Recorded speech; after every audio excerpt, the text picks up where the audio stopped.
I am joined today by Ben Thompson and Packy McCormick. For those that don't know, Ben is the founder of Stratechery, which is a blog slash website and newsletter that has existed since 2013, 2014, covering the strategy that exists within technology broadly defined.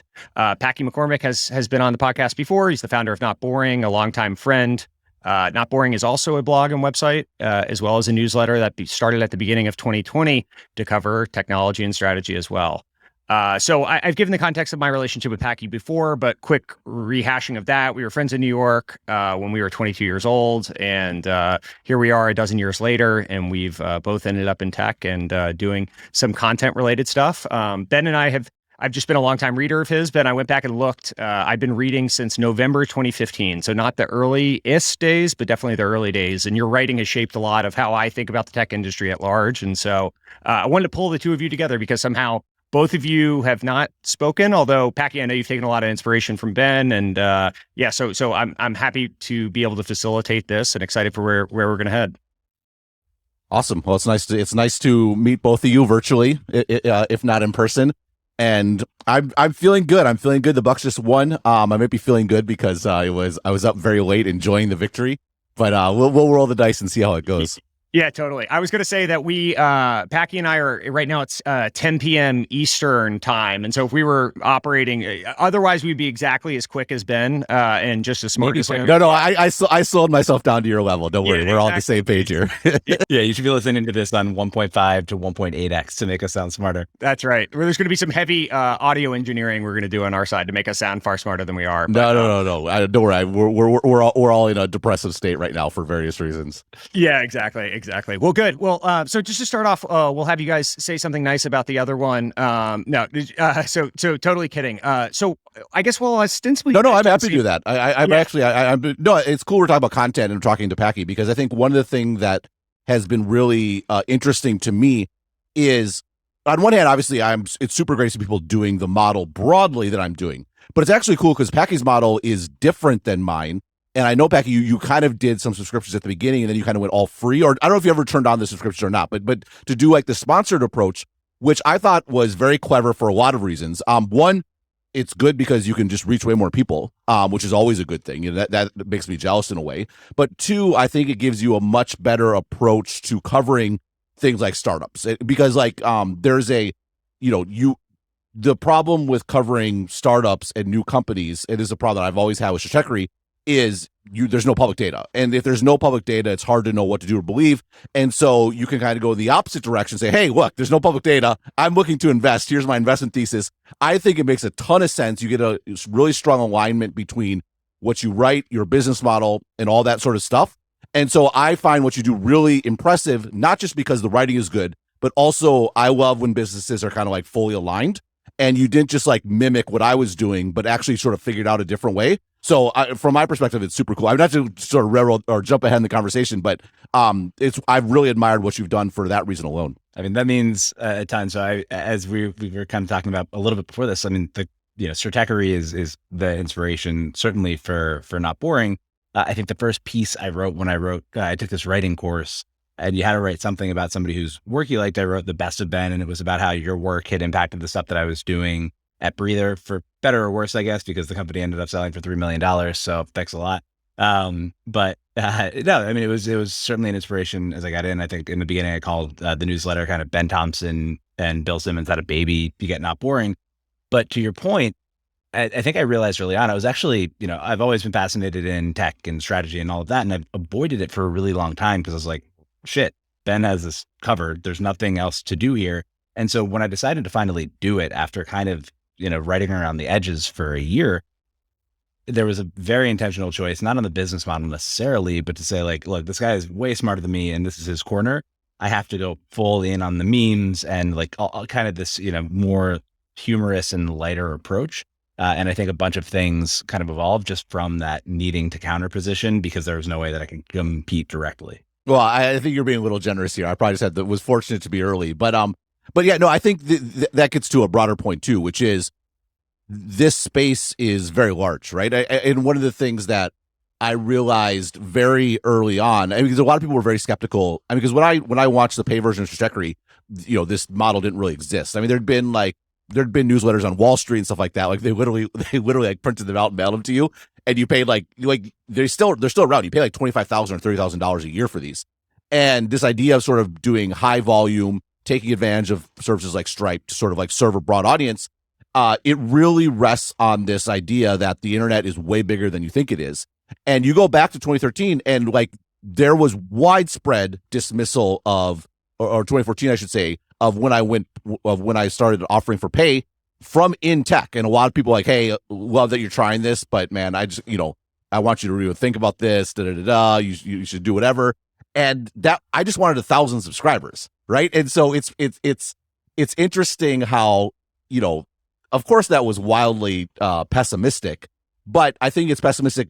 I think you were also wildly pessimistic in that there's not, I don't have it covered, right? Like there's plenty of room for lots of people doing that. And now we see a bunch of people writing about this sort of stuff, and it's great. It's awesome. I love to see it. And every time that anyone sort of puts a limit on a business based on the size of the internet, they're basically always wrong. And I think that is sort of a broad takeaway from this sort of stuff. What's the line there? The internet's bigger than you think it is, even when you think that the internet's bigger than you think it is, or something along those lines. No, absolutely. I was way more optimistic, obviously, than lots of people. But when I started Stratechery, I had a 5-year plan, right? I'm going to, my goal in 5 years is that this is going to be my business. And it became my business in a year. And in part because things like social media are so unbelievably powerful. And the reason why social media is so beneficial to writers, and a lot of writers don't get this, they spend too much time on Twitter, frankly. The reason why social media is so powerful is if you have a word of mouth business, then your readers getting a platform is the best thing possible.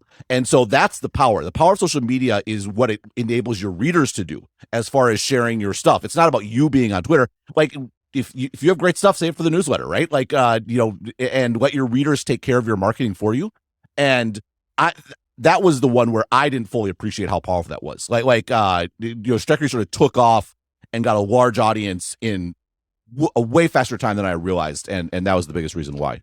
Was that a groundswell of a lot of smaller people? Was that some bigger people started tweeting about it early on? Were there like kind of big inflection points, or was it just repeated people saying, oh, this is really smart? There's been one inflection point in Stratechery's history, which was, so I started out, one of my big inspirations for Stratechery was John Gruber and Daring Fireball, the sort of the Apple blogger.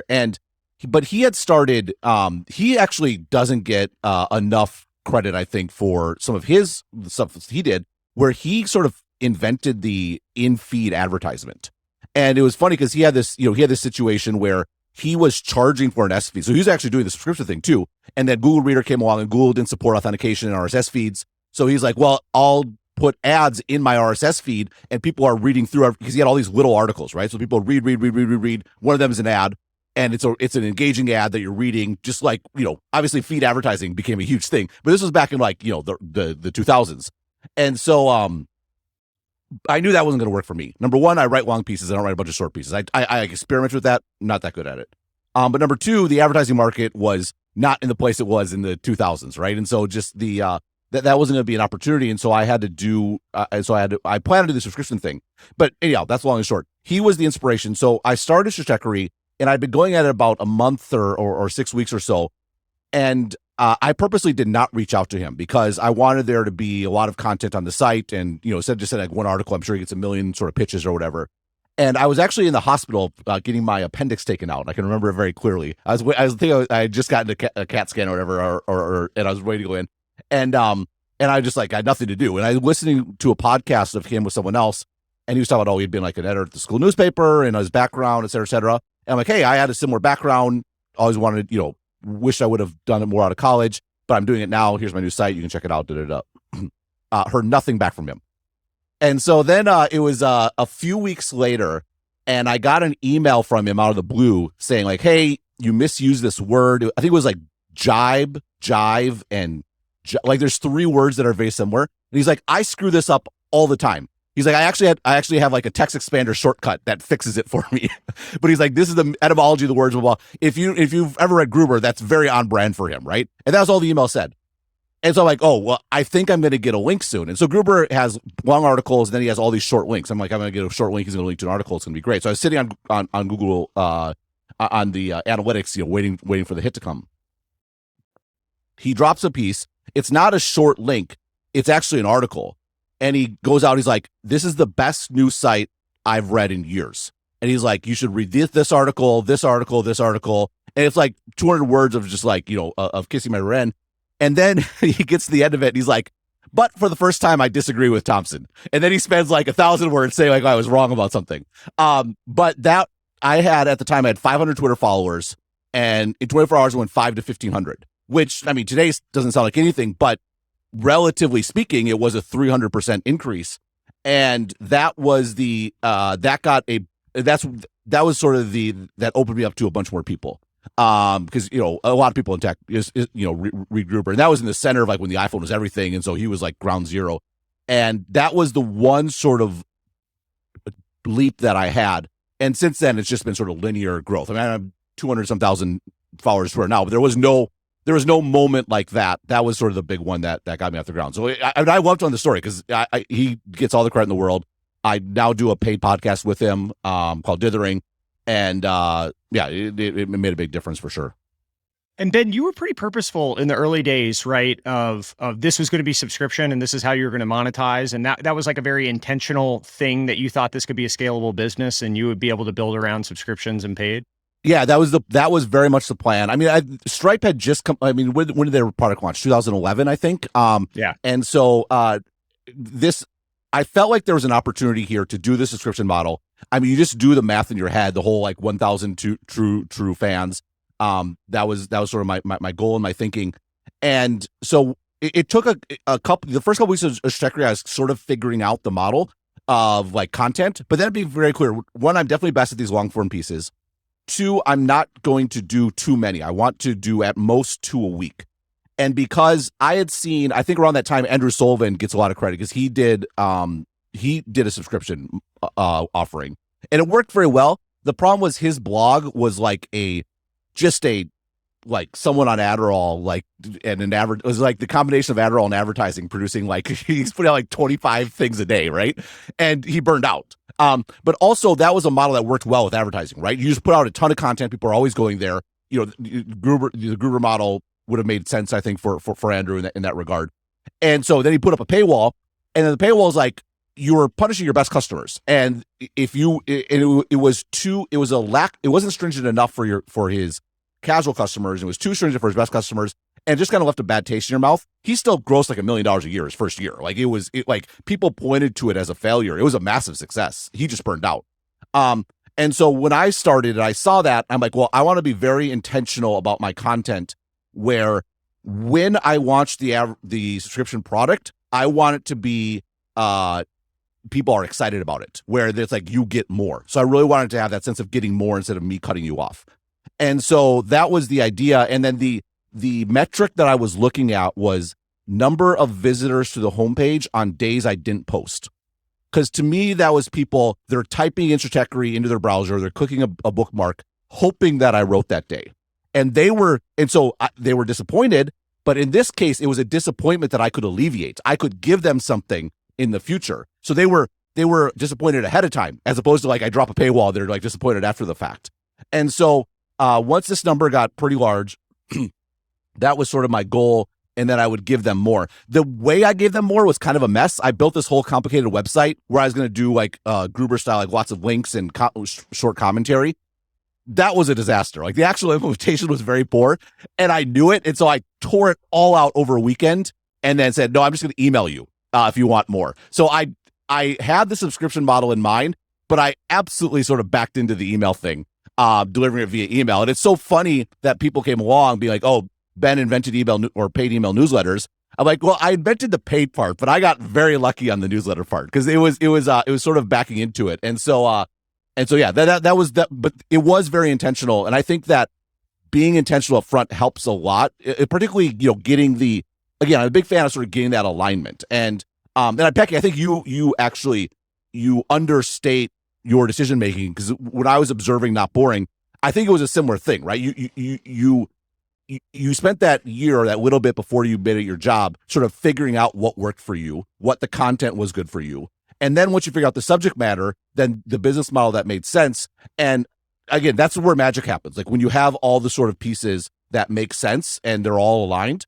And so yeah, that is a long answer to a short question. Yeah, no, it's super helpful. Packy, maybe take us through that what Ben was just alluding to of how this came to be for people. I know you've told this story before, but maybe give a quick primer for people on like how you thought about this initially. I know both your wives were pretty inspirational in encouraging you to pursue this path. Well, no, she wasn't very excited when I quit my job. I'll tell you that much. But from my perspective, I did want to live in Taiwan, and so that was a reason to find a non-traditional job. But sorry, not to jump in. But sorry. No. I mean, yeah, for me, that's when I ended up finally putting advertising on. Was many months in when she was like, "Are you ever going to make money off of this thing?" But before that, yeah, we were in her parents' basement. It was a kid on the way. It's super fun.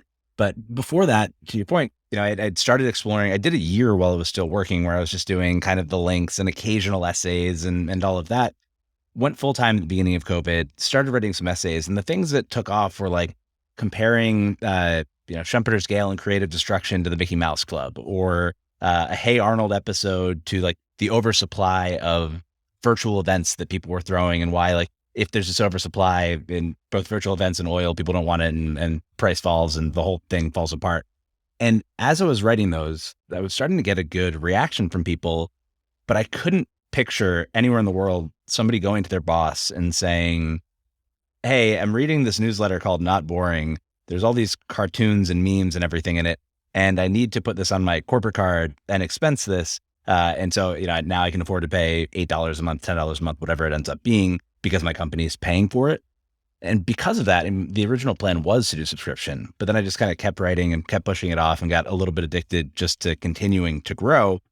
And then finally, I think it was probably 6 months into going full time, through a sponsor deck out on the internet after I'd done a little survey of the audience, and was able to fill up kind of the next 3 months, kind of through the end of the year, with advertisements, just regular advertisements for the newsletter. One thing led to another. I did a sponsor deep dive on, I think, on Main Street, and then Ramp, and then Pipe. And then just that started snowballing. The first time I did one of the sponsor deep dives, I thought I was going to get a bunch of hate mail from people saying, "I can't believe you're such a sellout." And I think the thing that worked is, one, to your point, it's a peek behind the curtain that people don't often get into these companies. But two, it's not like I had been this like deep cynic and I was ripping companies apart 5 days a week. And then the 2 days that they're paying me, I'm like, actually, you know what? Like, this is a really wonderful business that they're running over here. And so I think my kind of dumb optimism just kind of fits the angle and fits that model pretty well. What do they do? I actually think from your perspective, opening the fund and doing investments, actually, I think it's affirmative of what you're doing, because it's super clear. Like, obviously I'm rooting for this company. Obviously I think it's a good thing. And it almost would be odd if you weren't investing. Whereas with my model, I don't invest in it. I'm in index funds. I do no startup investing. And that's kind of aligned with, look, you're going to pay me money because I'm giving you my best thought on it. And I have this is just, sort of objective. And so I think that's a thing where it's not just that you're taking advantage of it, but me as a reader, I like the fact you're invested in these companies, because it's not like I'm expecting you to be, it's a startup. You don't have the details. I'm not expecting objectivity anyway. And so again, that's part that gets at what I love about your model in particular. And the fact you're not subscription. Again, I love the subscription business. I'm so proud of the model. Like, when I die someday, I'll be proud of Stratechery, but I will be equally proud that this model exists and so many people make a living off of it. But I admire what you've done in large part because it's not the model.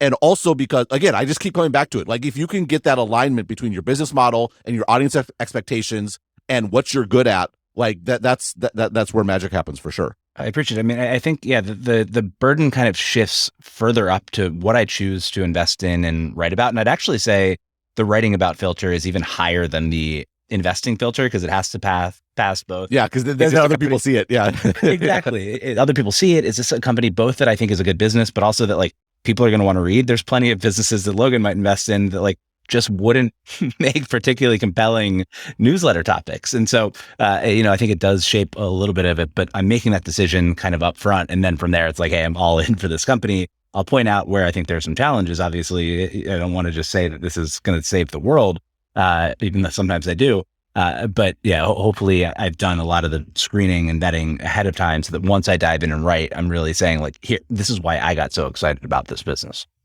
Yeah. And I don't know, Logan, you can answer this question because I don't know Packy personally, really before this podcast, but I get the impression as a reader that the other bit of alignment here is that writing in this sort of positive, affirmative way matches sort of his personality, right? And I get a lot of personality out of his pieces coming out, which again, I think is another sort of great fit there. Totally. Yeah. I think it would be weird to do anything but what he's doing, right? If it was, Right. I mean, I think He's trying to be super dry and I'm racked with doubt, right? Maybe I want to like make sure I've steel man my argument. You consider this. If I write a strong opinion, the next day is always, here's why the strong opinion is wrong, right? And so, there's just that's a better match for me, and so I'm not surprised to hear that. No, and it's 100%. I think what's so interesting about what you guys are doing is, like, honestly, on almost every vector, you sort of exist at outer ends of the spectrum, right? It's so business model, subscription versus advertising, like explicitly biased versus objective and unbiased, right? It's sort of outside in versus inside out. It's news oriented versus interest oriented. And so I just think the fact that both, I mean, everything in the internet ultimately barbells, right, in some way, shape, or form. And so you guys are honestly like pioneering. I mean, Ben, you have, and Packy, you are, these two different approaches. And so I think just the other thing to sort of double down on this is I mentioned before about how large the internet is. And the mistake that anyone who is used to the analog world makes is they're used to there sort of being a depth of opportunity. And so, like, for example, if you want to be a sports columnist, well, there was a lot of sports columnist jobs. You could be a sports columnist in New York, you could be a sports columnist in Boston, you could be a sports columnist in Madison, Wisconsin, right? You're not going to make as much money or get as many readers, but hey, it's a job. You mentioned the Bill Simmons point. Like, once Bill Simmons came along, there was one Bill Simmons, right? And everyone read him.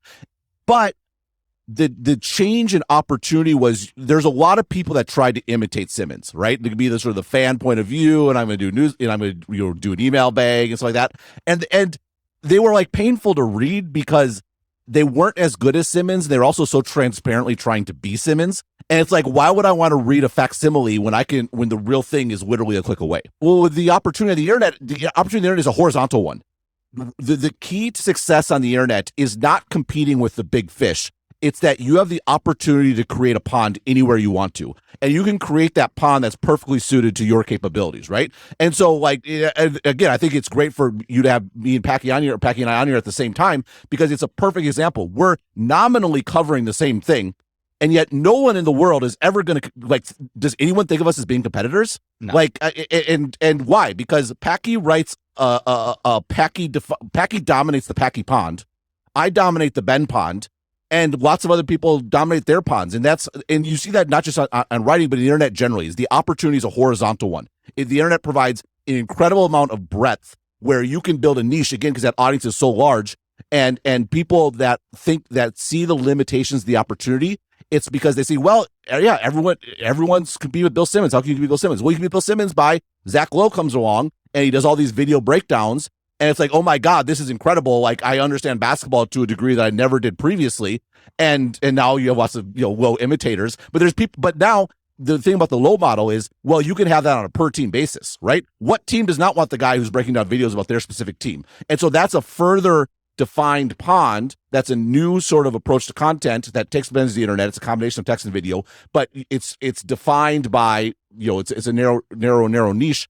And sorry, that's just a long, but this thing about the depth versus breadth is an important thing. One of the things that I talk about with venture firms in general is, and I use this controversial analogy just because it gets people leaning forward in the conversation, but it used to be, I compare like the pre-2008 days to broadcast television, where you were trying to broadly appeal in a very thin way. I Love Lucy gets made, and Happy Days get made, and all of those shows get made because you want to appeal to as broad a group as possible. You're appealing to the lowest common denominator that reaches as wide as possible. Sorry, this is one of my favorite pet things.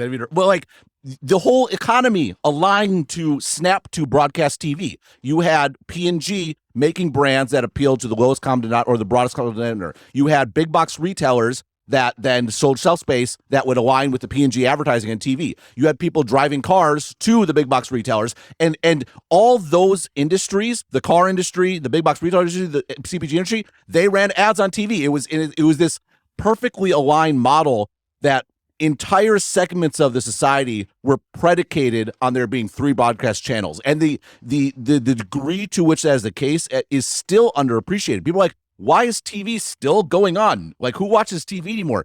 It's because we have all these massive companies that are so locked into this model. The model actually persists. If you were starting from scratch, would you have P&G? Would you have these companies? No, you would have a completely different approach. But they're so big and have so much sort of what's we're looking for momentum. What's that for momentum?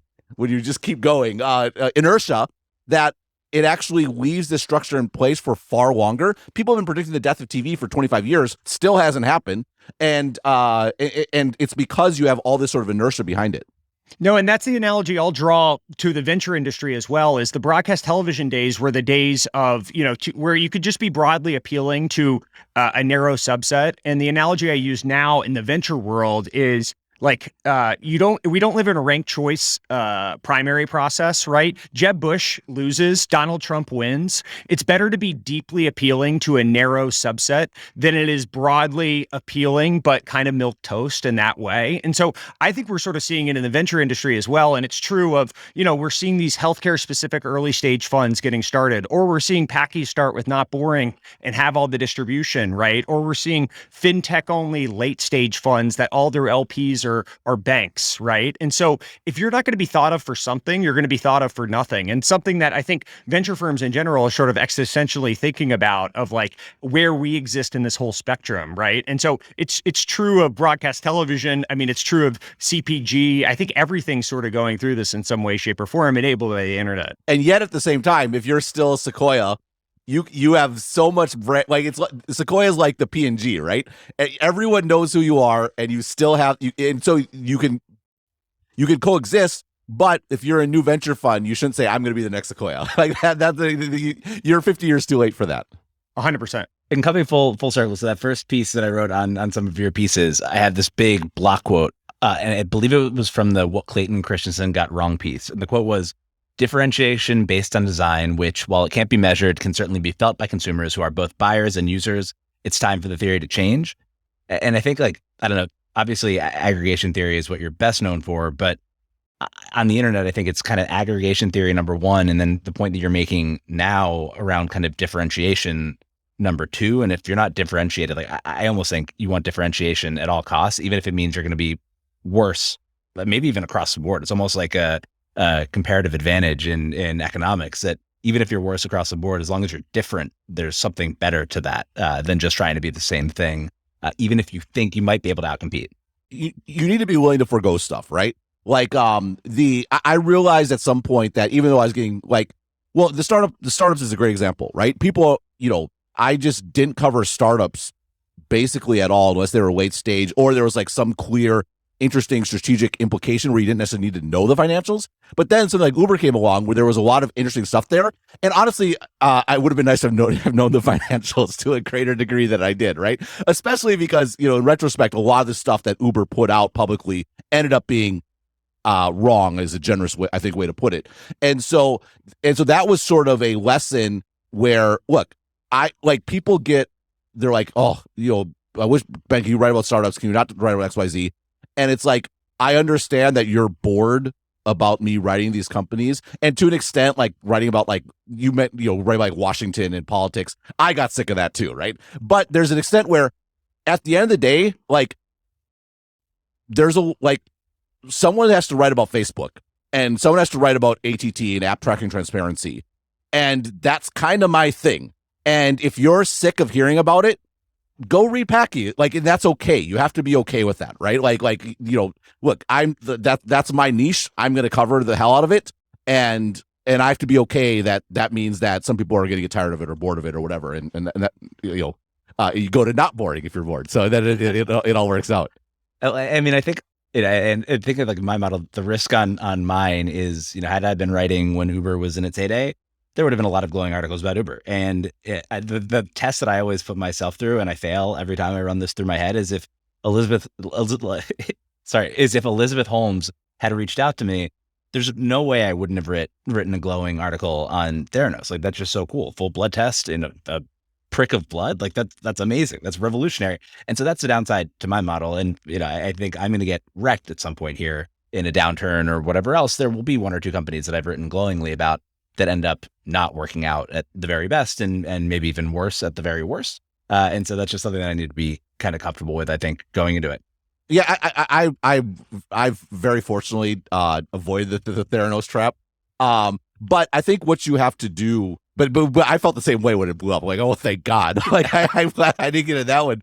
But I think what works is, and this is an amazing message that like the mainstream media has gone the opposite direction, which is when you screw up, you have to go over the top and owning it. Be like, what? And so whenever I get even the slightest thing wrong, not only do I always correct it, but I'll spend a whole segment saying, this was my thought process. This is how I ended up saying this sort of thing. And sometimes it was a factual thing. And I feel terrible with those. Cause I'm like, how did I do that?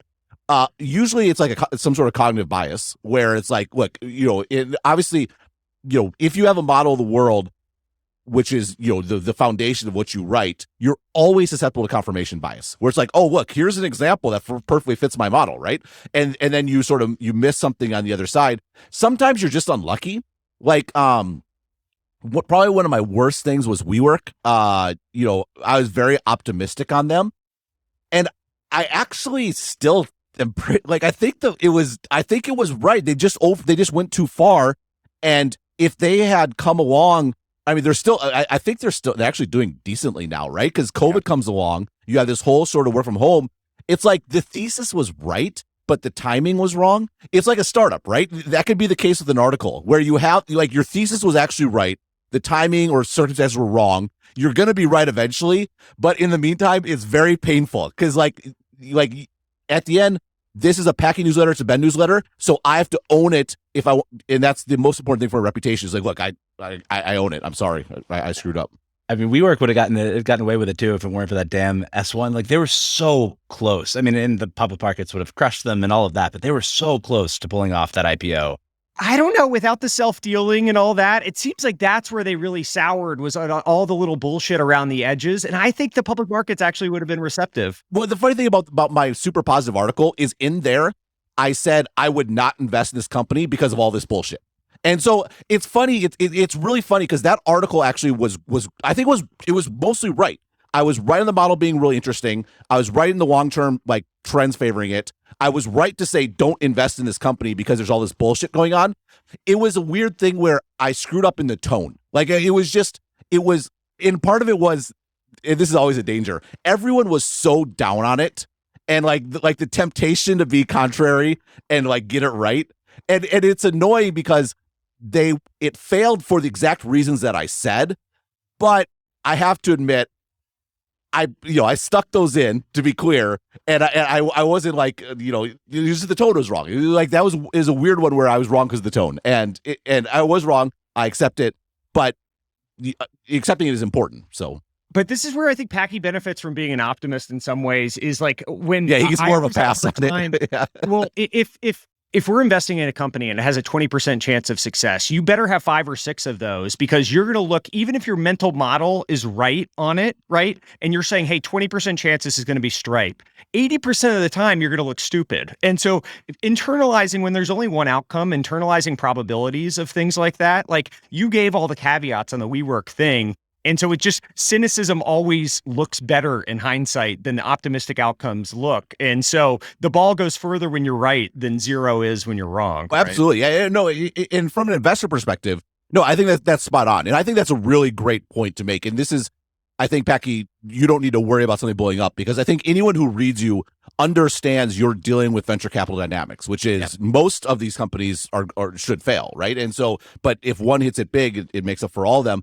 And I think this is just an issue where I was a little out of my box because I mostly do public companies. And at that point, they've already succeeded, right? And so whenever I'm a little outside that, that's where it gets riskier. And I think that was probably an example there. But then again, we had the S1, so whatever. It is what it is. I didn't expect to get out here talking about WeWork, but I guess I brought it on myself. So that emotion that you feel, I mean, I don't know how you guys are feeling about this, but seeing just Twitter and seeing VCs and public market investors and everybody right now talking about like how obvious it was that things were going to crash and how they've luckily been responsible, but most of the other investors have not been responsible. And like this whole thing that's going on right now where everybody is just so unbelievably bearish and like kind of smug almost, it makes you want to just write the opposite piece over and over and over again. To be clear, this isn't about Twitter specifically. This is on Twitter, VCs saying the market's gone down and all that. Yeah. Everyone is always sort of right in hindsight, for sure. I mean, I think this is, the reality is, when it comes to you and I, like our stuff's out there. So you can go back and look at it and read it. And, I wrote a piece in 2015 basically saying this, anyone who says this is a bubble is stupid and going through all these sorts of things. And so you could be a guy on Twitter and you could go pull that piece here and say, look, you moron, there's a bubble. I'm like, what happened between 2015 and 2022, right? Like that was completely right. I had someone do that to me the other day. They pulled up a 2013 piece on Facebook where I said Facebook needs to be an app. They need to abandon these platform ambitions. And they're like, oh yeah, look what Apple did to them. I'm like, yeah, look what Apple did to them in 2021 after they made 8 years of astronomical profits. I was completely right? It is funny too. Like that must annoy you still. And that shocked me, I think, to the extent to which like a random troll on Twitter can annoy me. I don't know if you still feel that kind of 8 years into this journey, but like even that like person with one follower can really just like put a dent in your day.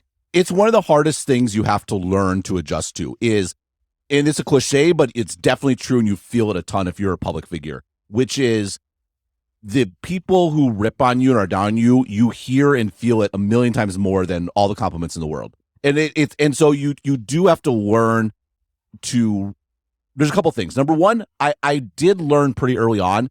I noticed that, and this is where I think the subscription model is great, and you don't get this benefit, Packy, but it's so helpful and useful to have a feedback mechanism that is independent from Twitter, that's independent from whatever it might be. Because I noticed that there'd be these people on Twitter that would come back at every article, and I'd be arguing with these people. I'm arguing with the same 30 people, and meanwhile, my subscriber numbers are up and to the right. There's clearly this Twitter is not representative of my user base. And that was a super important lesson to learn, which is don't index on Twitter. And I think this is a massive problem with the media generally. It's funny, like you hear they go, oh, our readers don't see any metrics, right? And they say this like it's a good thing because the problem is you're going to search for feedback. And so what happens is the writers go to Twitter for feedback, and they're this is how you get this harmonization effect on Twitter, where everyone on Twitter believes the same thing. All the journalists are sitting on Twitter. All of their feedback comes from other journalists, and then their editors are brain. We don't show them the numbers. It's like, yeah, that's part of the problem, right? They might not be resonating with an audience at all, and with subscription, it's even more so because they're pulling out a credit card to pay. That's a much bigger commitment than just clicking on a link. And also, if they have the money to pay for a subscription, they're probably busy doing work. They're not sitting on Twitter all day, right? And so, unless they're a VC, in which case that's their job. But yeah, VCs can do it, but otherwise, the VCs are great because I had some early readers in VC land, and I think they could bring up steal my insights. That's what VCs do. But then it crossed the line where if you didn't subscribe to Stratechery, then you look like a moron. And that's maybe less fulfilling as a writer, but it's much better financially. Where you feel like, hey, it's just a cost of doing business. So, hey, I'm not going to complain. Hey, one of the questions I had, Ben, how did you, Packy, you've had to figure out what the sponsor post and costs are of all that. But Ben, there's probably, we talked about, I forget if this was before we started recording, that these newsletters, once upon a time, 25, 35K, that were actually printed out and mailed in the financial institutions that went out. Like, how did you land on the price point that you did? And how do you think about the trade-offs of being at that price point versus some much higher one versus some much lower one? Yeah, it's super hard. and I don't know that I'm for sure not optimal as far as revenue goes. I raised prices once, and I think my subscribers accelerated, so I should probably raise price more. Basically, when I started, I was. This is another thing I sort of had to figure out. People don't forget, but I had a pretty convoluted model. There was like $5 that was just like basically you get access to the forums, which I'm not good at forum management. It's probably but it's still there. But 10 100 you got everything, and then 30 300 I did like a subscriber like call like once a month, something like that. In retrospect, all the people that subscribed at 30 300 a lot of them did it because they wanted to support me, and it made a huge difference. When I actually went independent, I thought I had this consulting thing lined up, so I was going to do like because we're running Automatic at the time, and Automatic then to be fully distributed was very unique, right? And so that's why I could live in Taiwan. But they had a very strict no monetization outside of work policy, which made sense because you see there was that tweet going around the other day about someone working for Twitter or for Facebook and Microsoft or whatever, right? And so I had to quit the job, but I thought there's something lined up. That fell through. All I had was Stratechery, and I had quit early because I had to build the whole payment side, right? Because Substack didn't exist. I had to actually put the stuff together myself, and so this fell through, and it was rough. Like I stopped paying all my credit cards because in Taiwan, especially back then, was much more cash heavy. So I needed to maximize cash flow. I was not sleeping. I was not telling my wife because she knew I'd quit, but I did I had a 1 day goal, 1 week goal, and 1 month goal. I failed to reach all of them, and based on that number of how many people were visiting the homepage, and so it was very difficult. And there was a lot of people, or not a lot, obviously. There was some number of people that I know came in and bought those $300 plans just because they wanted me to succeed. There was also a lot of people that didn't sign up. What happened was I think it was 6 or 7 months later, I got 1,000 subscribers, and I put a little post up saying, "Hey, got 1,000 subscribers," and that was my 1 year goal. So I actually got the 1 year goal early. I'm like, the model works, and then as the next day, I got 250 new subscribers. That was the biggest percentage jump by far. What it was all the people that I was counting on subscribing at the beginning. They all wanted to subscribe, but they all assumed I was going to fail and go out of business, and they were worried about losing their money. And so once it was clear that I was successful, then they all signed up. So they're I appreciate they've been there all along, but my true fondness is for those people that had no expectation I would succeed. They just hey, I'm going to buy the most expensive plan, even though you didn't really get anything for it. What I also did was when I announced that, I simplified it just 10 100. There's one plan. That's what you subscribe to. There's no higher level thing. I'm not going to do this extra stuff. It didn't scale obviously at all. And one thing I've been super disciplined about Stratechery is I only do stuff that scales. I did do a little bit of consulting at the beginning, but that was just to pay the bills. The moment I didn't need that, I haven't done really much of that. I rarely do speaking anymore. I want everything that I do, I want to be, because the front end is not scalable at all. I still write every day. That, it's a ton of work. And so I want the back end, my audience side, to be perfectly scalable so that I get sort of the maximum leverage off of all that work. So yeah, I know 10 100. I love the simplicity of it. Again, remember, I was the first one to go, right? There's no one else doing it. And so to charge $20, $25, $50, $100 out the gate would have been a no-go. People, again, I had a whole bunch of people that wanted to subscribe that didn't subscribe for $10 because they thought I'd go out of business. And so it had to start at an approachable price point. I think the thing that I think about is I do still want to have reach. I do still want to have an impact. I want the price to be approachable. And as long as the audience is still growing, then I'm okay with not harvesting sort of the audience that exists. I also love the fact that people get upset. I'm like, bye. No reader has any sort of leverage over me at all. And so last week, there's people that I was, or it just happens all the time. I just don't worry about it. Right. And so that's a very, sorry, I'm kind of rambling here. No. It's helpful to think about. I mean, it sounds like the answer is the price point was, one, you just established it early on. And then two, you still care about the the reach and the influence side of things, which Packy, I know in when you did the ramp piece, right? I still think that's one of the single biggest drivers for them. Every time someone comes in and interviews with ramp, like the fact that it's out there and you were one of the first to do it and you have all this reach. I think that influence thing, I mean, you've talked about it in the past, but was definitely addictive, right? Of like, oh, these numbers are going up. I mean, I think to Ben's point too, the like almost anti-fragility of having thousands of people who support your business is really, really nice. I think it lets you be a little bit kind of braver in what you go out there and say, because there is no one person that if they pull out because they didn't like what you said, you're in trouble. And I kind of view mine the same way, even though I have advertisers coming in and paying big chunks, at least for now, and we'll see when the market turns. But at least for now, there's enough demand there that like really the base that I care absolutely the most about is keeping kind of the trust of the readers. And there, like, it really have to, I think, do some damage to like lose enough of them that the momentum slows and that I couldn't make it up in kind of a week's worth of growth. So I think there is something really nice about having that broader base, even if you're not kind of like maximizing revenue or maximizing profit under the curve. I'm jealous. The best part of an advertising model is reach, right? And like, I don't think it makes sense for me. I think my subscription model makes sense, but that's one of the things I look at you like, that must be nice. Like it's so there's definitely huge advantages to that. Ben, I wanted to ask, I mean, something that I've always been curious on. You and Bern Hobart are the two people who just completely blow my mind with the output, and that there can be something smart that you write every day. Like, what does that process look like? And for me, like, I do not have a good memory. And so I'm doing research like very often, kind of fresh every time I write a piece. How much of it do you know what you're going to write going in and you kind of have in your head? And how much of it is a good system? And how much is it just like grunt work every day?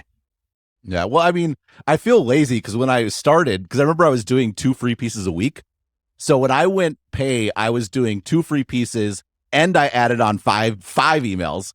And I was doing a podcast. So that was not very, I remember we were on vacation with my wife and I was in the bathroom, like typing like a daily update. So right after I started. So I like to think that even though I didn't start some $1 billion business, I have at least a taste of what the grind is at the beginning.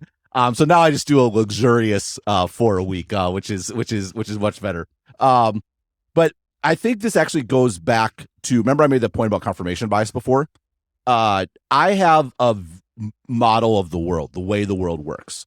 And, I think a lot of people at this point have a pretty good handle on model of the world is. When I started, it was very contrarian.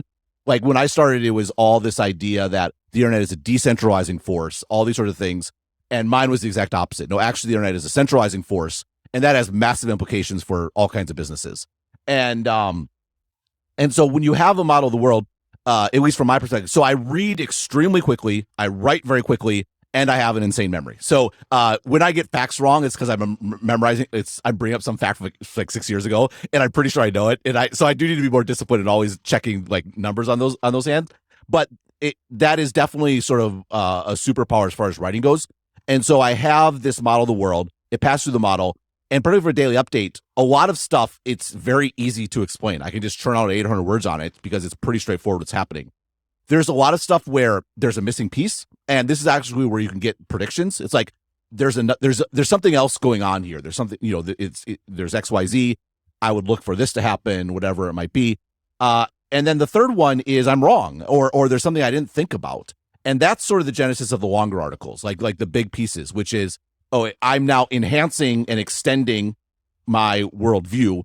And let me explain this and how I got to this. And it's funny, if you read Stratechery super closely, you can always see a big article coming because I'll be working on different bits and pieces of it for a while, sort of coming up to it, and then it's sort of that piece is sort of putting it all together. And so the danger there. So one that lets me produce a lot of content because anything that happens, I have a point of view on it, almost certainly. A lot of my day is doing all the supporting research around it to make sure I have all the numbers right. I have XYZ. Maybe there's some sort of historical linkage. Make sure I read up on that. But I usually have the take pretty early. And then the danger though is this confirmation bias because like I'm basically leaning into the fact I have a model of the world. So the temptation is always to find data that supports your view. And so I try to be super disciplined about looking for disconfirming information that shows why what I believe might be wrong. And I think I do a pretty good job of that. And there's sometimes where I've changed views because I actually went through that process. But for sure, when I make mistakes, that's what happens, right? Like I blew the Clubhouse thing a couple years ago because I had this insight and this very neat model, and I fell in love with the model, and I wrote this very optimistic sort of take on it that obviously completely missed the boat. And that was one where I had to do, that was a big follow up, right? It was like an all day follow up. Like, look, this is what I was thinking. This is the mistake that I made. Like, I totally fell into this trap of doing XYZ. Here's someone else that wrote a piece where they got it totally right, and I got it wrong. And so that's for sure the risk, but that is also what sort of enables the level of output. So Ben, it sounds like your process is you have this existing framework. We have a great memory and you remember all these facts, and you have a bunch of existing frameworks in place of how you think about things. And so you're able to pass any news as it comes through or any strategic decision that happens through those frameworks and able to operate pretty quickly. And you ruminate on a bunch of different ideas and build on top to come to things like aggregation theory as you sort of are noodling them. Is that a fair characterization? Yeah, I think so. And I think the other thing that's an advantage, one of the advantages I had from being early is there was so much uncovered ground that I could be half right and get a lot of credit and a lot of credibility. I think ads is a good example of this. When I first started writing about ads, I came from business school. I came from Kellogg that was very heavy on brand marketing. Like they're the kings of marketing. And so that helped me because I really understood CPG and I understood the ad market broadly. But a lot of my early analysis of ads on the internet was wrong. I was way too anchored on brand advertising. I didn't really understand direct response and the degree that it worked, but there was no one writing about ads. So me writing about ads and being half right and half wrong, I was miles ahead of anybody else. And now today, and so I look back at some of those pieces, I'm like, I wrote a piece about like, Google and how they're going to have problems because of the brand advertising. It's totally wrong. Like but at the same time, because I was early, I didn't have a Packy on the side coming in saying like, oh no, Ben totally doesn't understand how this works. Here's the issue. I had time to sort of self improve and sort of like see, well, I got that. And this is where they're being disciplined about saying we got stuff wrong. And I wasn't quite wrong. So I adjusted.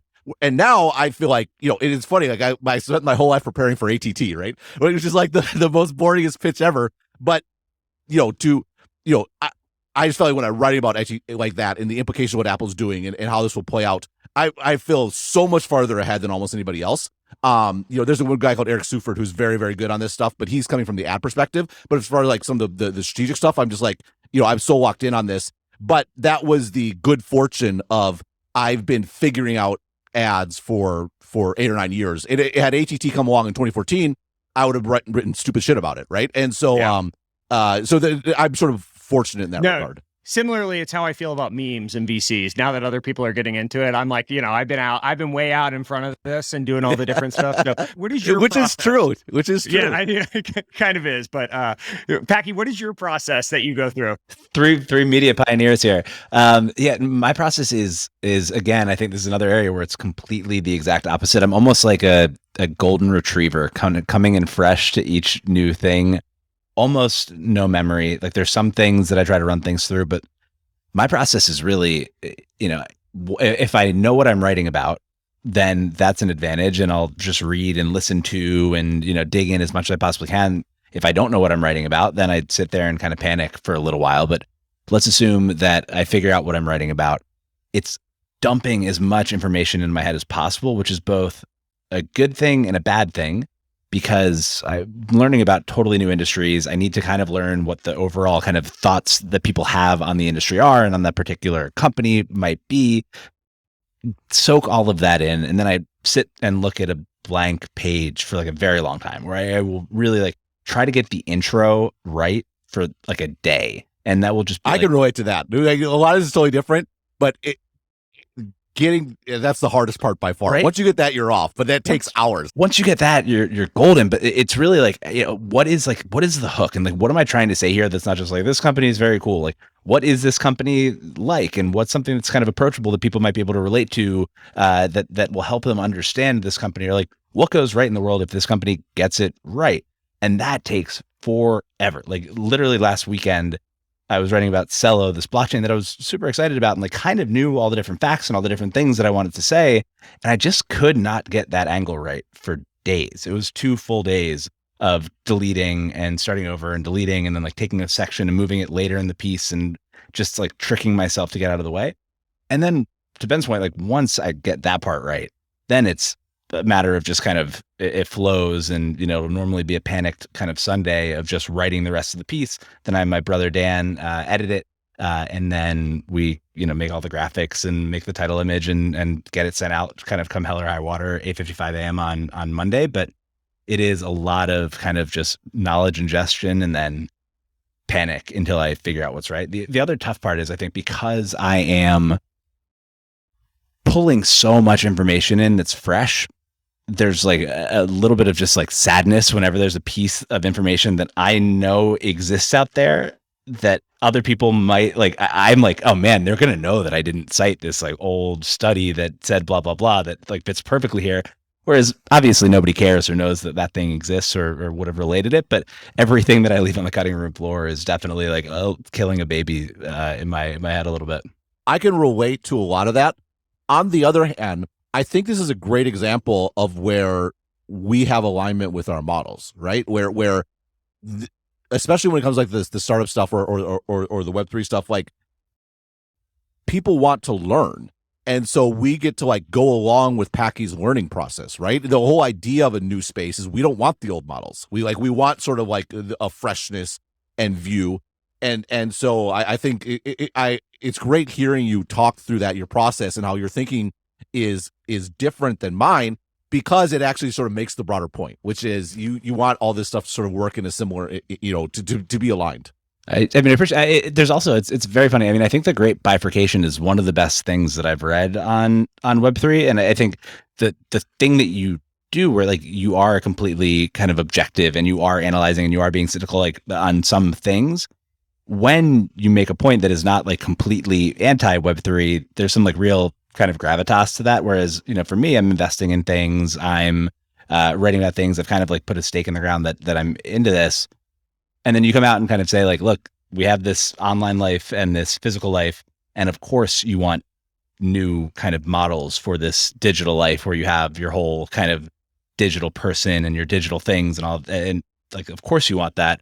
I don't know. I thought that was like a very good, succinct way of describing that. And so I think, I don't know, this is why differentiation and having, I think, a lot of voices in this system works well, because I think there's like, I can come in and kind of like say great things about Web3 all the time, but then that one piece from you, I think, not too cheerleading, just like, hey, there is an actual kind of reason that this stuff might be useful, I think is also, an incredibly important thing to have in the conversation. Yeah, I mean, the internet's big. There's lots of niches. Well, I think Web3 is actually the most interesting sort of like forum for both of these worldviews to some extent, where it is, if you're so optimistic about the way the world could be, Packy, to your model in all of this, like Web3 is just like, kid in a candy store walking around, right? Yeah, it's like catnip. It's like everything here could be so exciting and so disruptive to the old way of doing things, right? But you're risking all the downside and the soft underbelly of all these things. Totally. I also think like,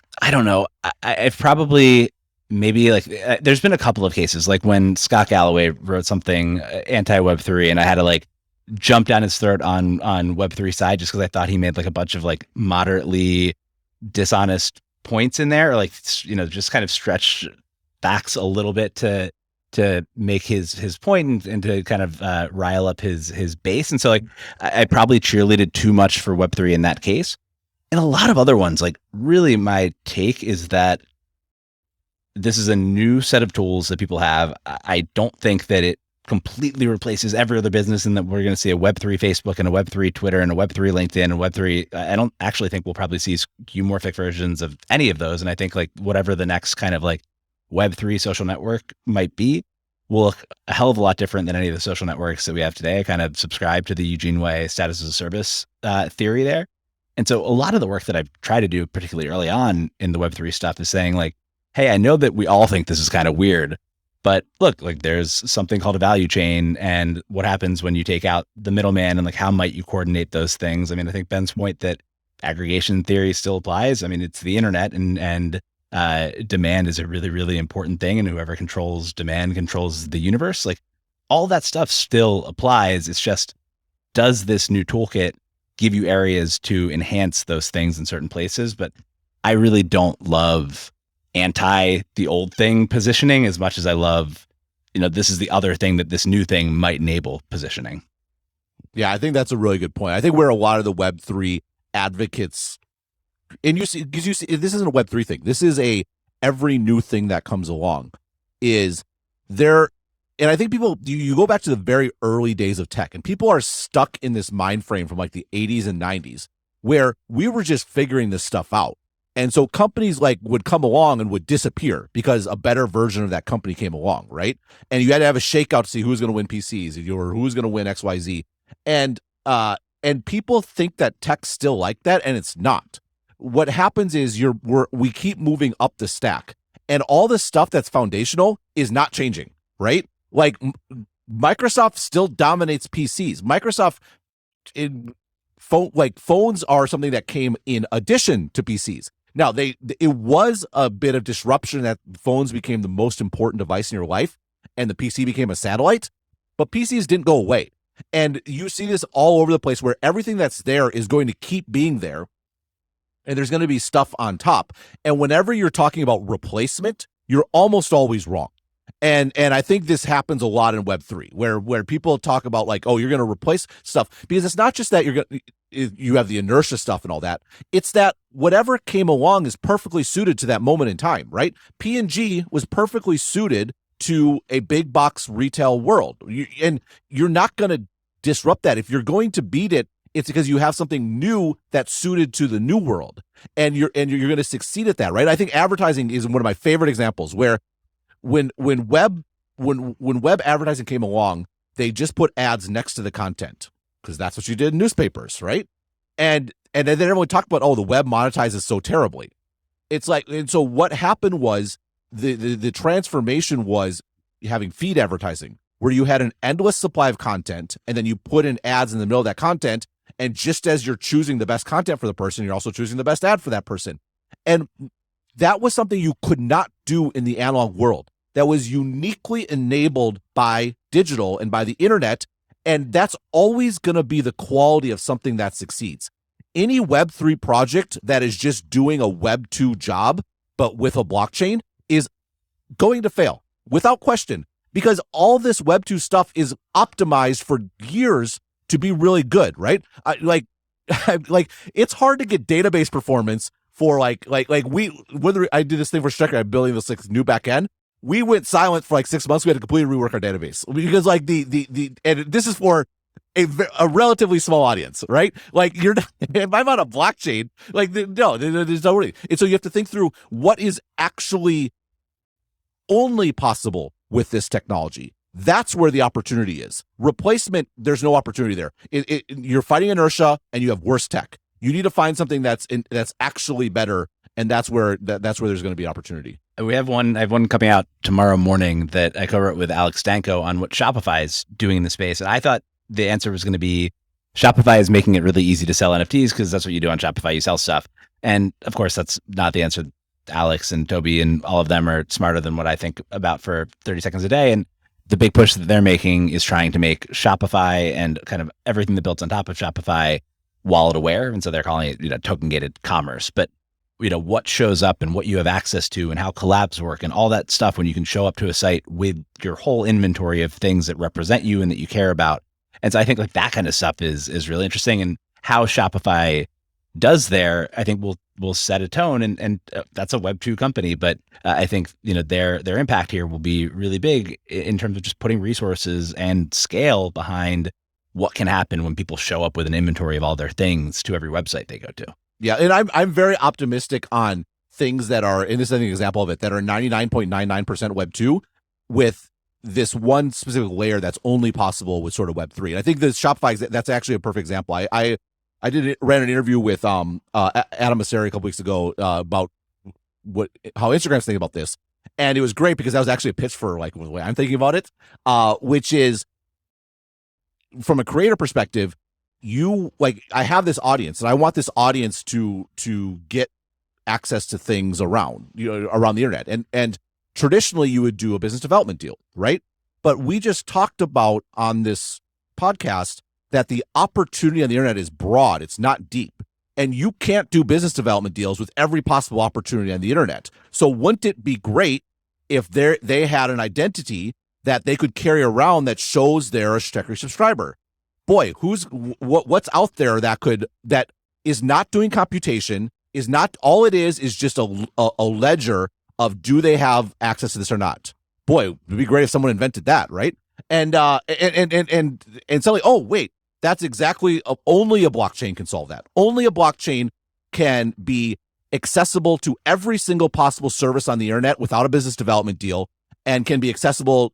And it's like, and once you see that, it's like, of course there's something here, right? Is that replacing Facebook? Is that replacing Twitter? No, it's not. It's something that can only be done by this, and it enables. Could it enable sign into Twitter? Sure, absolutely. Now we're talking. There's something interesting there, but it's not a Twitter replacement. It's that bit of the stack that actually could use something like this. There's going to be a lot of people that look to both of you in terms of what you're doing and your process and all this stuff. Is there advice for people? I mean, I guess myself included to some extent, but do you all have advice for people that want to create and look at you guys? Packy, have you come up with anything of just advice for people to build on some of the things you guys have done to date and ways to stand out? I mean, I think it's a lot of the things that we've talked about today, frankly. It's find the thing that you're uniquely either qualified to talk about, which I might not have been, or at least passionate enough to kind of continue to show up and do the research and do the work and all of that until you can get good. Probably find your own kind of voice and maybe medium, maybe business model. I'd say experiment a whole hell of a lot in the beginning while nobody's watching, which I was lucky enough to be able to do because practically nobody subscribed to the newsletter for over a year.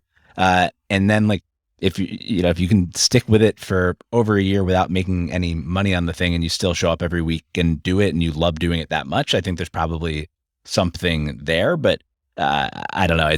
I would say there's not a shortcut, and you have to do just an absolute shitload of work to be able to make it happen. But have as much fun as possible, kind of on the way, and experiment with different things. And to kind of what Ben and I have been saying the whole time, and what Ben's kind of called out, just like find that alignment in the whole thing that you do, the topics that you write about, your own voice. Because if you talk in somebody else's voice, it gets even harder to show up and write every day or every week or whatever. And then make sure that kind of the whole stack of what you're doing aligns with things that you believe in and are interested in.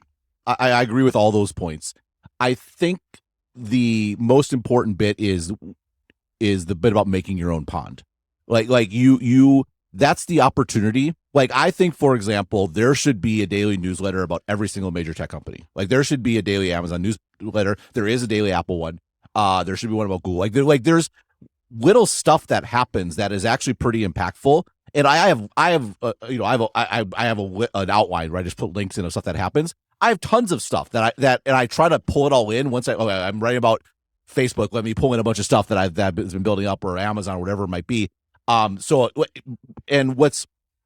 think in some respects, Stratechery is a bad example for everyone, because I have kind of the dream gig, right? I sit at home and I write about the most popular tech companies that everybody knows about, right? And everyone's like, "Oh, wouldn't that be great?" But it's literally like I'm like the most competitive market on earth. Everyone has an opinion on the big tech companies, right? Everyone, and so I was lucky that I was early. And so there was no one else doing what I did. But part of that is what you can do too. I identified an opportunity in the market, which was you had all these sites that wrote about products. You had Wall Street that wrote about results. And there was this big gap in the middle that no one talked about. And so that was like sort of the market opportunity that I saw. But just because I'm in that market doesn't mean there's not lots of other markets available, right? And so where if you want to write about the same thing everyone's writing about, you're competing on your ability to generate differentiation on your own, and that's exceptionally difficult, right? And even today, like I now have the benefit of inertia, and have been around and have lots of readers, and people give me feedback, which is like its own sort of like superpower. And so if you're just starting out, say I want to write Stratechery 2.0, like good luck. Like I mean, if you want to succeed right with the same stuff I do, your content is going to be so unbelievably exceptional, and even then it's going to be tough, right? And so, because I'll just link to you, say, hey, look at this great thing that I wrote, and let me add a couple of things to it. And so that, but you can define, like you get to define your market. This isn't the old newspaper model where I'm the sports columnist in New York and you're trying to take my job, right? Go be a sports columnist in Boston. Go be a sports columnist in LA, right? Like there's lots of opportunities there. That's number one. But then, so it's really define your market. Number two, and this is a life advice in general, you always want to double down on what you're good at. People spend too much time trying to ameliorate their, or like take care of their weaknesses or address what it is. I think, Packy, you've kind of like you're the best golden retriever on the internet, right? Like you lean into that, right? And I would be terrible at that if I was trying to do that. And this goes back to almost like why I charge less money. Like everything about my life and business is all about, as long as I write 4 pieces a week that are decent, then everything else works out, right? And if I keep up on that, and I try to, everything else in my life that I'm not good at or I'm bad at or whatever, like I try to outsource for someone else to do, like all those sorts of things. And obviously when you start out, you're doing everything, right? So you have to ameliorate your weaknesses, but you want to find an opportunity and a career and a job that is doubling down on what you're good at. And so in my case, just go back to, I read fast, I write fast, and I have a good memory, right? So writing 4 days a week works well for me, right? If you don't have those 3 things, it's going to be tough to write 4 days, like right every day. And so, but you might have something else that makes sense, that works. And so don't get too hung up on, I think number 3 is, we talked a lot about alignment, and that's why Packy and I are doing very well. I think you don't want to get too hung up on that early. You want to have a direction that you're going, but the biggest danger in life is having like a 5-year goal, which I say is I started struggling with a 5-year goal, but because what's going to happen is you're going to succeed, and you're going to get there and you're going to look around and say, crap, I'm totally in the wrong place. I've been so head down on trying to get to this place. And meanwhile, the world went in a different direction, or there's different sort of opportunities. With the 5-year goal Stratechery, actually, I didn't have a 5-year plan. I want this to be my job in 5 years. And then we just talked about, there's a lot of adjustments and changes I made along the way. Even, like I said, the way we're being out on a weekend, completely changing the format of what the daily update is. That's the approach you want to have. And honestly, people look at what Packy and I do, and this is a challenge because we're both visible figures on the internet. And so it's like, wow, people are jealous. Like, well, that looks so great. That looks so fun. And it is fun. Like, I feel very fortunate that this gets to be my job. It's not so fun when it's Wednesday night at 9 p.m. and my update was supposed to be out 2 hours ago, and I'm stuck, and I just don't know what to write about. And I'm just, like, by sheer force of will, am churning out 1,800 words about something. And not only does it suck, and I feel terrible, but I know I'm going to be absolutely miserable for the next 24 hours. Because when I write something that I don't feel great about, I feel sick, and I just feel horrible. And like, that's not very fun. Like, there's not everything is fun. And now it's balanced out by all the good stuff, for sure. I'm not trying to beg poor here, but I think just observing friends and people in tech or people in the world, real joy comes from being good at something. And this whole follow your passion business is nonsense. What you are passionate about is what you're good at. And you talk to a 20-year-old, follow your passion. They have no idea what they're passionate about because they have no idea what they're good at. And so your goal in life in general should be figuring out what it is you're uniquely capable of doing. Because if you can do what you're uniquely capable of doing, if you focus on your weaknesses, you double down, you don't waste time, you ameliorate your weaknesses, you double down your strengths, you double down your strengths, you ameliorate your weaknesses, you're going to end up being the best in the world. And being the best, like, I don't know, like, say you're an accountant for fintech startups, but you're the best accountant for fintech startups in the world. Whoever that person is, maybe you know who it is, Logan. I bet they love life, right? And they don't have to be a writer on the internet, which honestly, being a public figure kind of sucks. No one knows who they are, and they're probably making a ton of money, and they love life. Like that's the dream. The dream is being awesome at something. And with the internet, there's so many things that you can be awesome at because the market's so big and it's so broad that I think the opportunity to have joyous existences is much higher than ever before. And you don't have to do that by writing a subscription newsletter. Like, there's lots of things you could do. That's great. Yeah, I'll just add, and I probably won't even add this bit, but it is just for your guys' own benefit. I saw what the All In guys were doing, and I was like, they're talking about their cashmere sweaters and their private planes and that they're all billionaires. And I'm like, it's great. And they're killing it. But like, that's just not relatable to the masses. And some people want to hear that stuff. But for the most part, people like, that's going to be off-putting in some way. And they keep talking about the war in the Ukraine. And like, that's just pretty somber to be talking about all the time. And like, if I can bring on and involve people with just like a little bit different fun tone, that's not so like people, I think the way that politics got covered in the 50s, or sorry, Hollywood got covered in the 50s and 60s, and sports got covered in the 80s and 90s, and politics in the 90s and 2000s, we're clearly entering that world for tech now. And there's this palace intrigue that exists about what's going on in general, right? And if you can help people bridge the gap and help them see around the corner a little bit, and they get to feel like they're on the inside or just a little bit smarter, I just think that's an exponentially growing market right now. And so if you just stake out a corner of that. Well, the other two is the cost structure is incredible, right? You don't need very many people. And and just to go back to the All In point, 'cause I think it's an interesting point. If that podcast would be so much worse if they were pretending to be the common man, right? Yes. Like that's an example where, guess what? They are billionaires. So Yeah. like, lead into it, right? You know what I mean?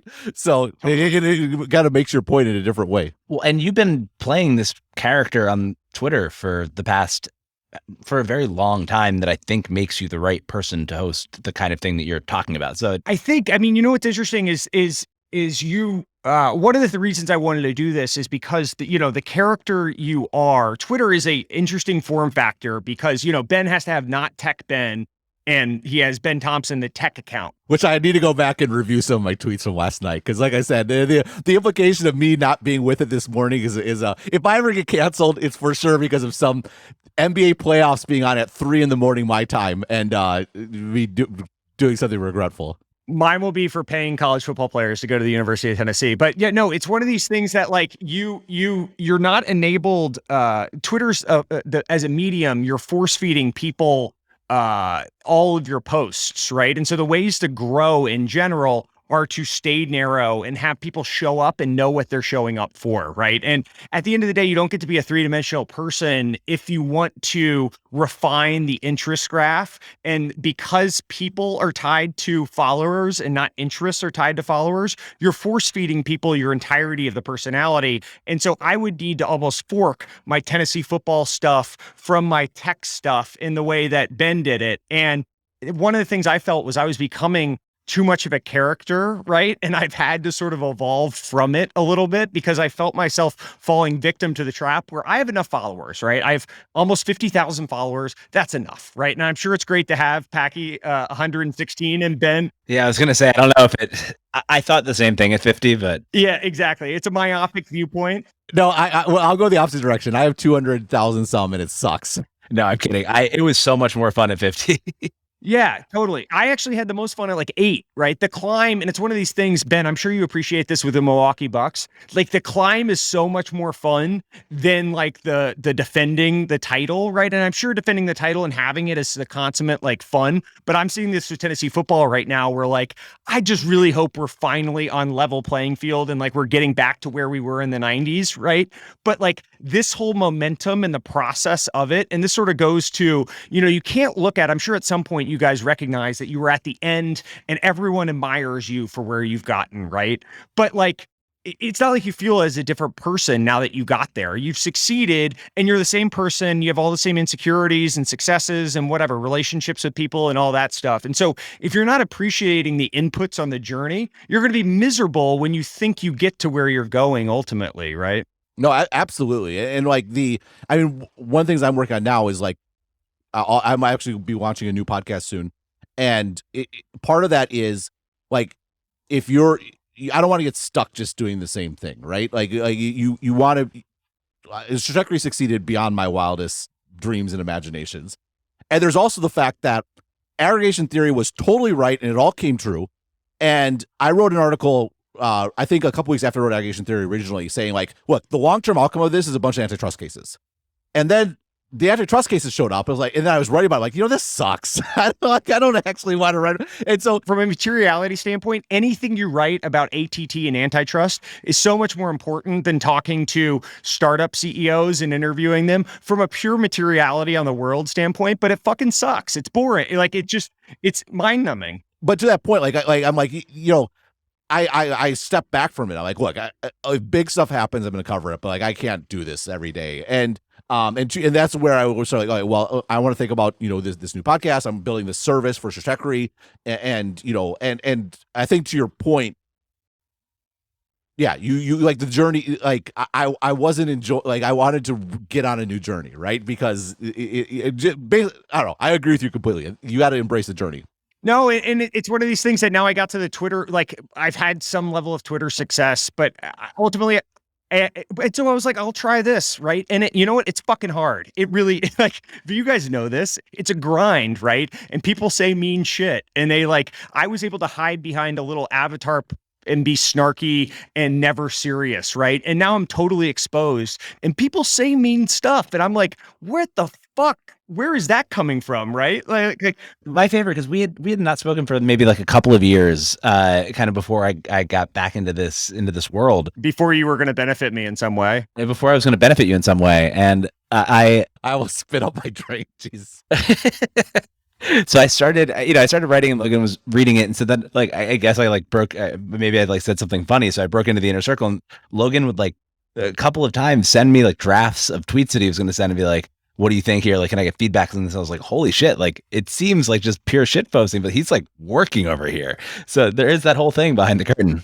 Oh, totally. Yeah. I have the whole ghostwriters writing for me too. I have the whole staff, the writer's room. Yeah. No, I think this is a point that we've all made implicitly, but there's a component of just hard work and grind, right? I mean, I mentioned it in passing, being on vacation when I launched and literally waking up at we were in Europe, waking up at 6 a.m. We were in Paris, sitting in a bathroom and writing a daily update because I just started. I had a couple hundred subscribers, and I didn't have a couple hundred. I probably had 150 subscribers maybe, and that you just had to do it. And I've been writing, I joke about doing 4 a day now, but I've been doing 4 a day for 9 years or 8 years. 4 a week. Yeah, 4 a week, I should say. Yeah, that'd be tough. That's back to the Adderall, the guy taking Adderall and just burning out, right? Which, yeah, I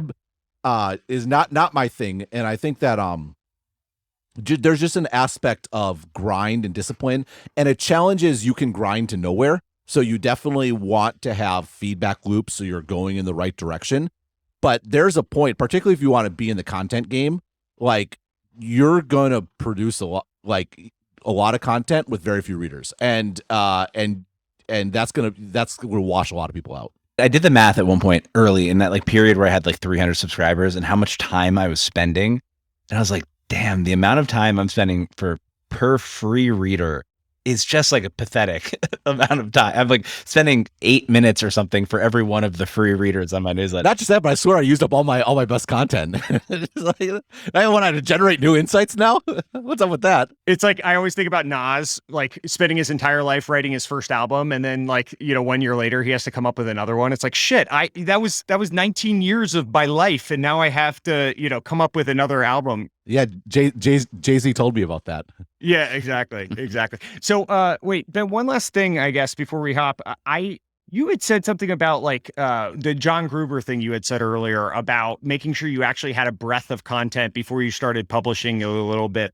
How do you think about, as someone's getting going on this, the perfection? I tried 3 test episodes before I actually did a podcast. And to some extent, I wish I had done 10. No, because you want to get it out there, right? You're fine to do this work. But I mean, just to give an example for Dithering, I think we did 30 before we launched.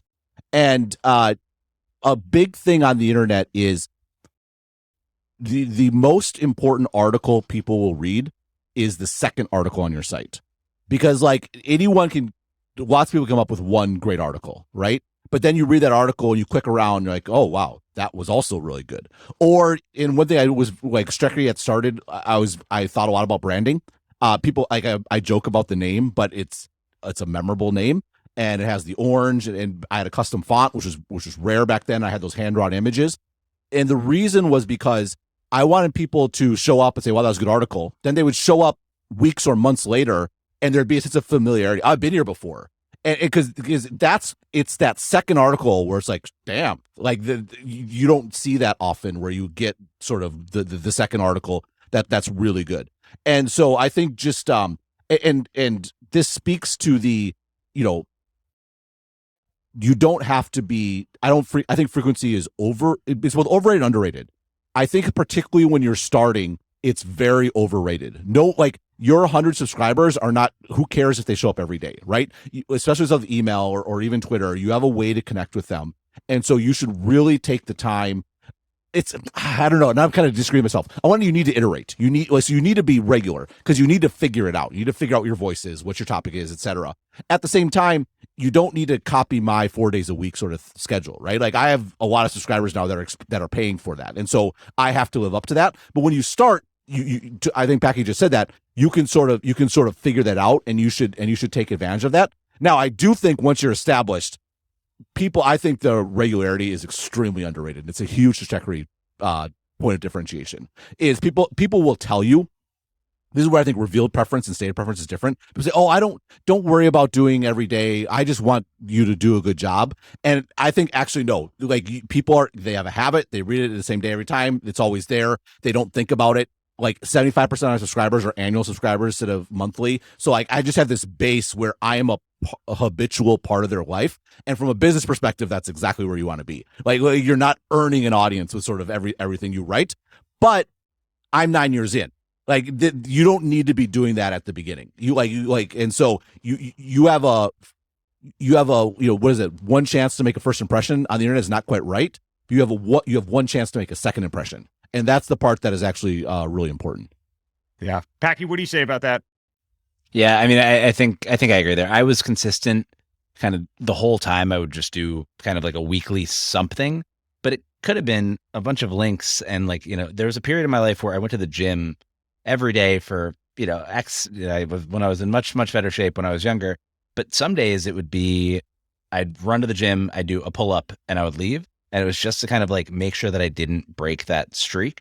And I think it probably is a personality thing. So for me, like I just don't miss Mondays. Like I took one off when Devin our son was born, and then I was back the next week. I take holidays off, and that's it. And then, I'm writing Monday, I'm writing Thursday. It's not like Ben's output, but I think that consistency is important. But I did give myself that space in the beginning to just like throw some links out there while I was working on like a bigger essay in the back end, as long as I kind of keep that consistency up, just almost for myself more than the audience in the beginning, because nobody cares. I think that's like the other big secret here. It's tougher for you to start a podcast because you have a following. It's tougher for Ben to start a new podcast, or for me to try something else because we have followings. In the beginning, there's something really liberating about the fact that like nobody gives a shit about what you're doing. If it's really good, people might find it, and that's great. If it's really bad, nobody cares, and they're just not going to waste their time thinking about it at all. And so there is something liberating, I think, about that in the beginning. And so just take advantage, experiment, but like impose some discipline on yourself so that you don't just let it slip and let it slip and let it slip. Yeah, the discipline thing is huge. I mean, like people think I'm this unbelievably productive and prolific writer. And the reality is I have 4 daily deadlines. And so I have 4 instigators of panic a week. Yep. And if like I'm terrified of like writing a book. On one hand, I think my model is much more lucrative. On the other hand, I just can't. I wrote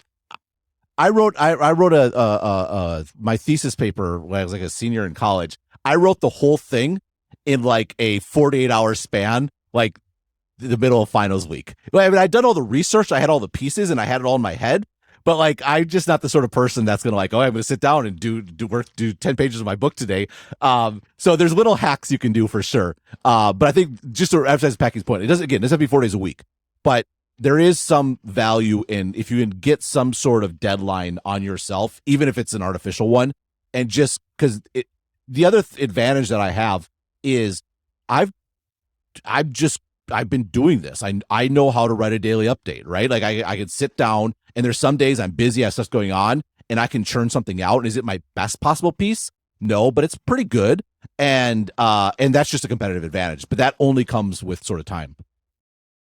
Yeah, got it. Well, that's great. Well, thank you guys both for doing this. This is a lot of fun. It was great fun to chat. And thanks for having me on. Likewise, this was awesome.